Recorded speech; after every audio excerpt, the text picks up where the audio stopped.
Souvent, nous croyons que notre ego est notre ennemi, mais il n'en est rien. L'ego, c'est nous, toutes nos croyances, nos expériences, nos blessures et notre héritage. Il contient à la fois de la lumière et de l'ombre. Bonjour et bienvenue dans cette vidéo. Dans cette vidéo, je vous accompagne à comprendre votre ego, à accueillir vos blessures et à vivre la métanoïa. Ce retournement intérieur qui permet de rééduquer l'ego et de le guider vers sa vocation originelle. Servir le Christ, rassembler, pardonner et aimer. Ensemble, nous découvrirons 6 clés pour 1. Reconnaître l'ego sans le diaboliser. 2. Comprendre son origine et ses conditionnements. 3. Reconnaître l'ego blessé et ses conséquences. 4. Prendre conscience de l'ombre en soi. 5. Vivre la métanoïa et se retourner vers la lumière. 6. Choisir la compassion et marcher dans la vraie vie. Que vous soyez en chemin spirituel ou simplement à la recherche de paix intérieure, cette vidéo est un guide pour apaiser votre cœur, trouver l'équilibre et approfondir votre relation avec le Christ. Je vous invite à rester jusqu'à la fin, car je vous offre une prière puissante et agissante pour la métanoïa dans votre vie. Soyez prête à accueillir votre transformation intérieure et à marcher vers la lumière avec amour et bienveillance.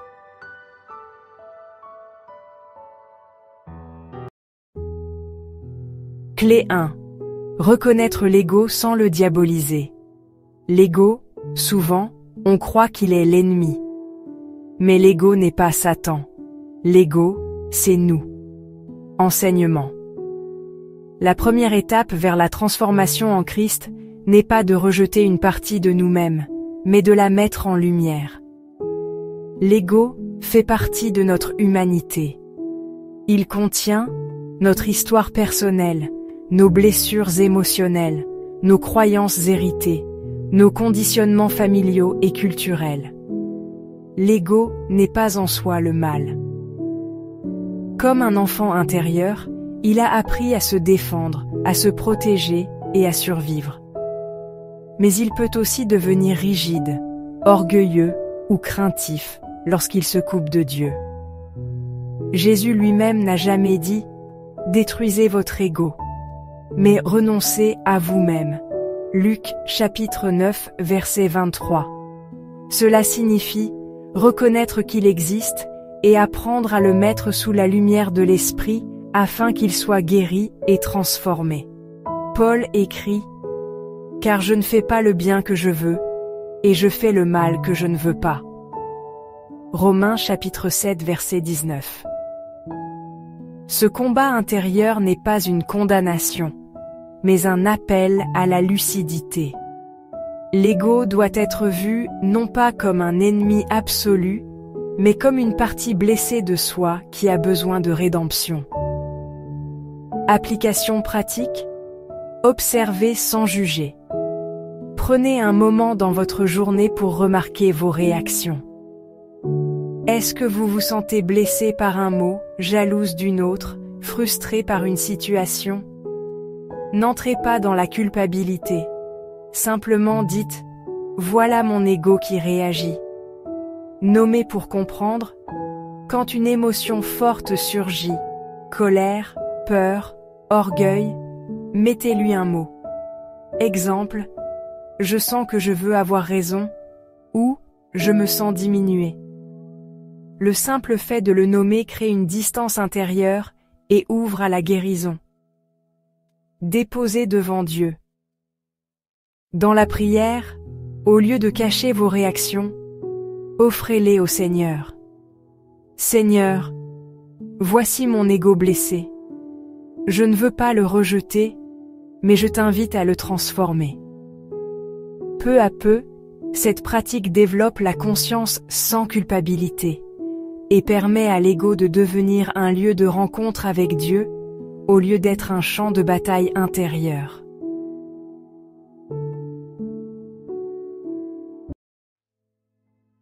Clé 2. Comprendre l'origine de notre ego. Comme une maison que nous avons reçue à notre naissance, façonnée par l'éducation et la culture, l'ego peut être nourri par la vérité ou par le mensonge. Enseignement. L'ego n'apparaît pas de nulle part. Il est comme une construction intérieure, une maison où chaque pierre est posée par notre éducation, nos expériences d'enfance, les paroles reçues, encouragement ou blessures, notre culture et notre environnement social. Si un enfant a grandi dans un climat d'amour, son ego a appris à se sentir en sécurité et à s'ouvrir. Mais si l'enfant a grandi dans la critique, la peur ou l'indifférence, alors l'ego s'est bâti des murs de protection, parfois rigides, pour survivre. La Bible nous rappelle que nous héritons aussi d'un monde marqué par le péché. Vous étiez morts par vos offenses et par vos péchés, dans lesquels vous marchiez autrefois, selon le train de ce monde. Éphésiens chapitre 2 versets 1-2. Autrement dit, l'ego porte en lui à la fois des traces de lumière, l'image de Dieu en nous, et des ombres, les blessures et mensonges transmis par le monde. Ce n'est pas pour le condamner, mais pour comprendre qu'il a besoin d'être rééduqué par la vérité de Christ. Application pratique. Faire mémoire avec douceur. Prenez un cahier et notez les phrases ou croyances que vous avez souvent entendues dans votre enfance. Tu n'y arriveras jamais. Sois parfaite pour être aimée. Les émotions sont une faiblesse.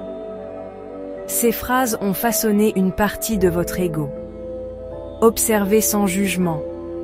Ne cherchez pas à accuser vos parents ou votre passé. Voyez cela comme une maison que vous avez reçue. Certaines pièces sont belles et lumineuses, d'autres sont sombres et encombrées. Mettre à la lumière du Christ. Relisez vos notes, et pour chaque phrase de mensonge, opposez une parole de vérité biblique. Exemple, mensonge, je ne vaux rien. Vérité, tu as du prix à mes yeux et je t'aime. Ésaïe chapitre 43 verset 4. Mensonge, tu dois mériter l'amour. Vérité, nous aimons parce que lui nous a aimés le premier. 1 Jean chapitre 4 verset 19. Cet exercice ouvre la voie à une reconstruction intérieure, où l'ego n'est plus guidé par des ombres du passé, mais illuminé par la parole vivante.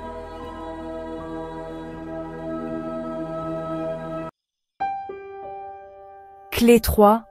Reconnaître l'ego blessé et ses conséquences, mais lorsqu'il a été mal éduqué, il se replie sur lui-même. Il divise au lieu de rassembler, accuse au lieu de pardonner, cherche à avoir raison plutôt qu'à dialoguer. Enseignement. L'ego, lorsqu'il est blessé, devient comme une armure trop lourde. Il ne cherche plus à aimer ni à s'ouvrir, mais à se protéger à tout prix. Au lieu d'être un outil de relation, il devient un mur de séparation. Les signes de l'ego blessé sont clairs. Il cherche la supériorité, car il cache un sentiment d'infériorité. Il accuse les autres pour ne pas se confronter à sa propre douleur. Il se nourrit de comparaison et d'orgueil. Il préfère avoir raison plutôt que de bâtir la paix. Jésus nous a avertis de cette logique destructrice. Pourquoi vois-tu la paille qui est dans l'œil de ton frère, et n'aperçois-tu pas la poutre qui est dans ton œil? Matthieu, chapitre 7, verset 3. L'ego blessé projette à l'extérieur ce qu'il refuse de voir à l'intérieur. Mais le Christ nous invite à la lucidité humble. Reconnaître notre propre fragilité avant de juger l'autre. Quand l'ego reste centré sur ses blessures, il coupe le lien avec l'amour de Dieu et avec les autres. Mais lorsqu'il est mis en lumière, il peut devenir le point de départ d'une guérison profonde. Application pratique. Observez ses réactions. Dans une discussion, notez les moments où vous sentez monter. la colère, le besoin d'avoir raison, le jugement ou la critique. Ce sont des signaux de l'ego blessé qui se défend. Cherchez l'origine, demandez-vous, qu'est-ce que cela réveille en moi? Une peur d'être rejeté? Une blessure de ne pas être reconnu? Mettre des mots apaise la réaction. Respirez avant d'agir. Avant de répondre, prenez une profonde respiration et confiez intérieurement la situation au Seigneur. Seigneur, viens calmer mon cœur et me donner ton regard. Cette pause de quelques secondes permet souvent d'éviter une réaction de l'ego et d'ouvrir la porte à une réponse inspirée par l'esprit. Ainsi, petit à petit, l'ego blessé perd sa force de division et devient une porte vers la paix intérieure et relationnelle.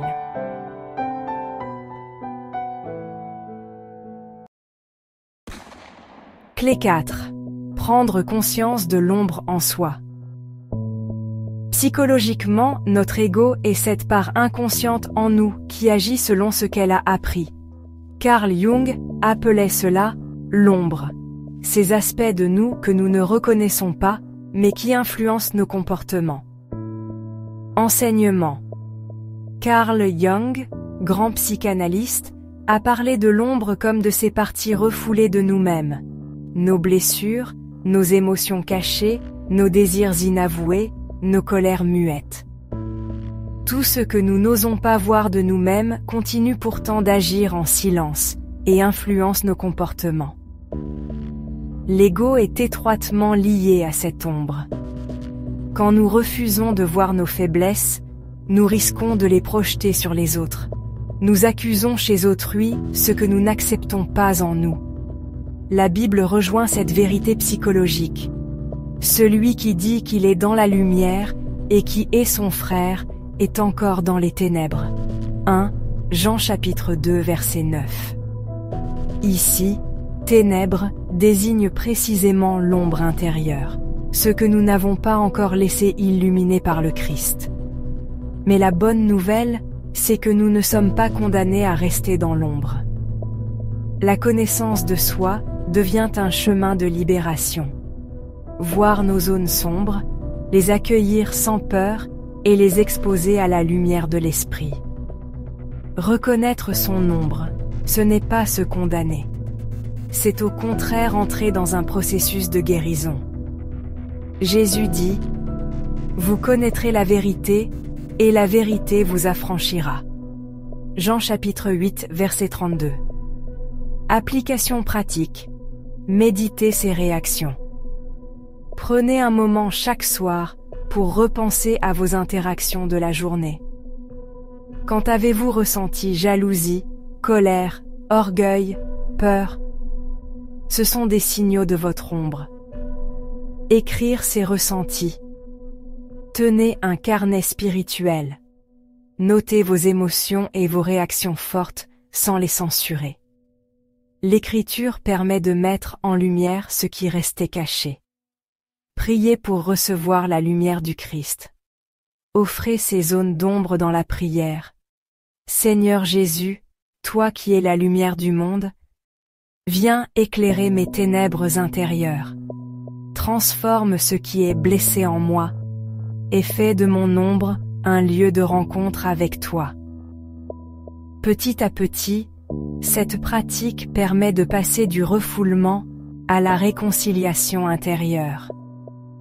L'ombre n'est plus une ennemie, mais une partie de nous qui peut devenir féconde quand elle est touchée par la lumière du Christ.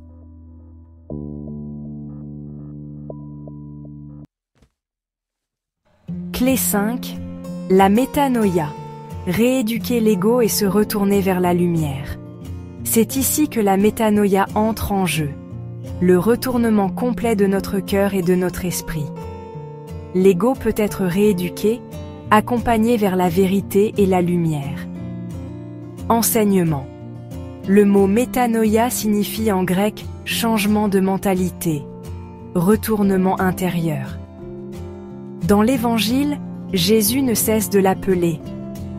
Repentez-vous, car le royaume des cieux est proche. Matthieu chapitre 4, verset 17. Ce n'est pas seulement un regret de nos fautes, mais une transformation radicale de notre manière de voir et de vivre. L'ego, au lieu de dominer, peut être rééduqué par ce retournement spirituel. Il n'est plus un maître tyrannique, mais un serviteur docile. Sa vocation originelle n'est pas de diviser ni de contrôler, mais de participer à l'amour de Dieu en nous. La métanoïa permet ainsi à l'ego de retrouver sa véritable place. Servir Dieu au lieu de se servir lui-même. Rassembler au lieu de séparer. Pardonner au lieu d'accuser. Aimer au lieu de se protéger par la peur. C'est une œuvre de l'Esprit Saint. Lui seul peut transformer l'intérieur et redonner à notre ego une orientation nouvelle. Application pratique. Se confier au Christ quotidiennement. Chaque matin, commencez votre journée en disant « Seigneur Jésus, prends aujourd'hui mon ego, mes forces et mes faiblesses.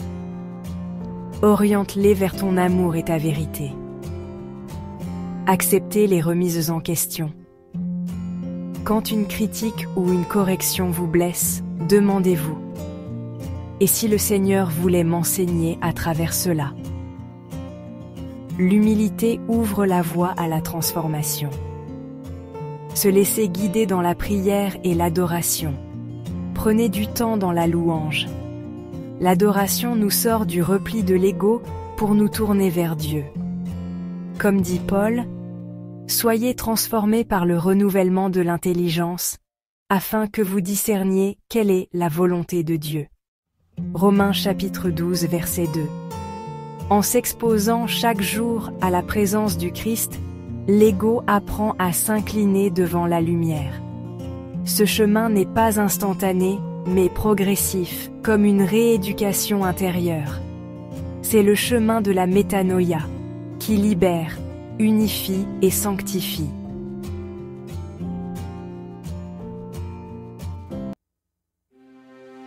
Clé 6. Vivre avec compassion et choisir le chemin de la vraie vie. Même un ego blessé peut devenir un instrument de paix et de lumière. Soyons compatissantes envers nous-mêmes et envers nos frères et sœurs encore prisonniers des ténèbres. Enseignement. Le chemin vers le Christ ne s'arrête pas à la guérison intérieure. Il s'incarne dans notre manière de vivre, d'aimer et de rencontrer les autres. Un ego rééduqué par la lumière de l'esprit devient un outil de service et de paix.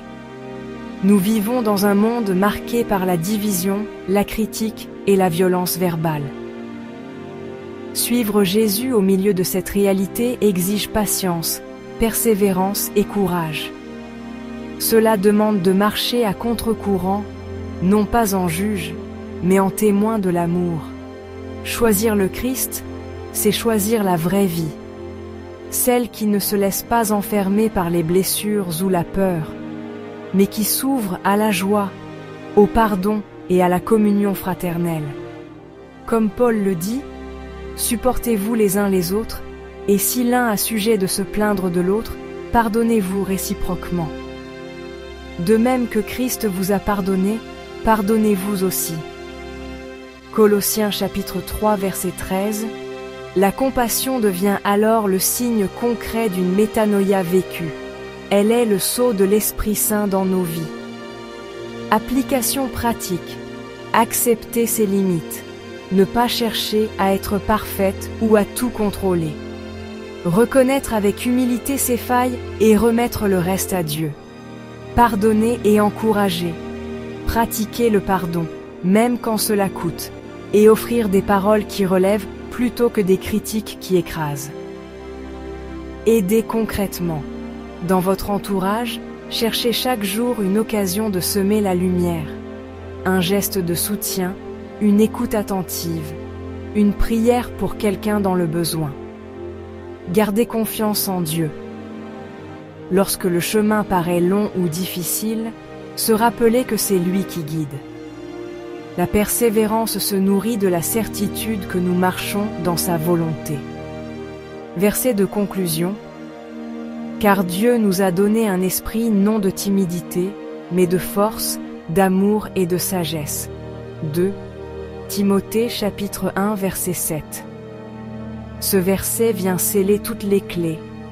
Nous ne sommes pas appelés à vivre dans la peur de notre ego ou de nos faiblesses, mais dans la force paisible, l'amour compatissant et la sagesse spirituelle que Dieu nous donne en Christ.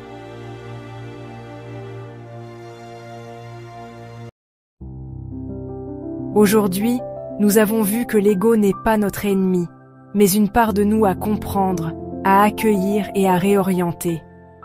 Il peut contenir de l'ombre, des blessures, des conditionnements, mais il peut aussi devenir un instrument de paix, d'amour et de lumière lorsqu'il est guidé par le Christ. La métanoïa, ce retournement intérieur, est possible pour chacune de nous. Il ne s'agit pas de détruire l'ego, mais de le purifier, de le rééduquer et de le remettre sur le chemin de la vérité et de la vie. Alors, soyons compatissantes envers nous-mêmes et envers ceux qui cheminent encore dans l'ombre. Continuons à choisir la lumière, le pardon et l'amour chaque jour, même lorsque le monde semble divisé et difficile. Souvenez-vous, car Dieu nous a donné un esprit non de timidité, mais de force, d'amour et de sagesse. 2 Timothée chapitre 1 verset 7. Que cette force vous accompagne dans votre cheminement intérieur et vous aide à marcher toujours plus près du Christ. Restez patiente, restez lumineuse et laissez l'ego transformé devenir un véritable instrument de vie et de lumière.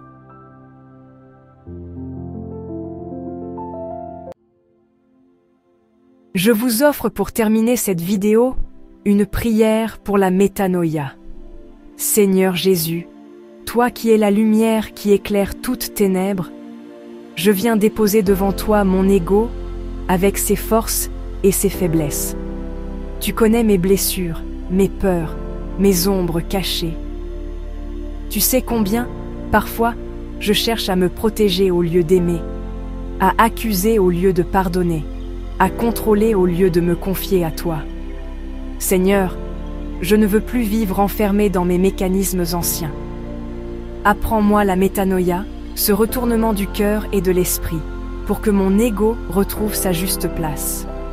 Non plus comme un mur qui divise, mais comme un instrument qui sert ton amour. Donne-moi la force de la patience envers moi-même, la compassion envers mes frères et sœurs encore blessés, et la persévérance de marcher chaque jour dans ton chemin de vérité. Remplis-moi de ton Esprit Saint, l'esprit non de timidité, mais de force, d'amour et de sagesse. Et fais de ma vie un reflet de ta lumière, afin que, par ton œuvre, mon ego transformé devienne un lieu de paix, de pardon et d'unité. À toi soit la gloire et la louange, aujourd'hui et pour les siècles des siècles. Amen. Je vous remercie d'avoir écouté cette vidéo et je vous souhaite d'être grandement bénis par notre Seigneur Jésus-Christ.